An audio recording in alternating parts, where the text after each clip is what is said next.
Magandang umaga, ngayon po ay araw ng Linggo, April 21, 2024. Update po muli sa lagay ng panahon.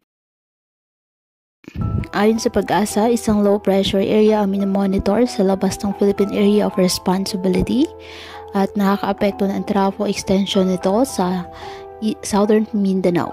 Sa ngayon, mababa pa ang tsansa na nasabing LPA na maging bagyo sa loob po ng 24 oras at patuloy pa rin natin ito na imomonitor. Ridge of high pressure area naman ang nakakaapekto sa eastern section ng northern at central Luzon. Ngayong araw, dahil sa trough ng low pressure area, ang Davao region asahan na maulap na kalangitan na may kalat-kalat na pag-ulan at thunderstorms. Sa nalalabing bahagi ng bansa kasama ng Metro Manila, bahagyang maulap hanggang sa maulap na kalangitan with isolated rain showers or thunderstorms dahil naman sa localized thunderstorms.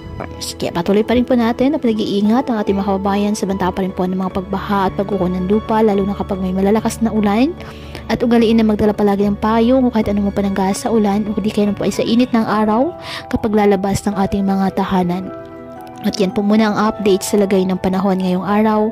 Muli patuloy po tayo na mag-ingat at palaging tandaan, God loves you. Stay safe and God bless.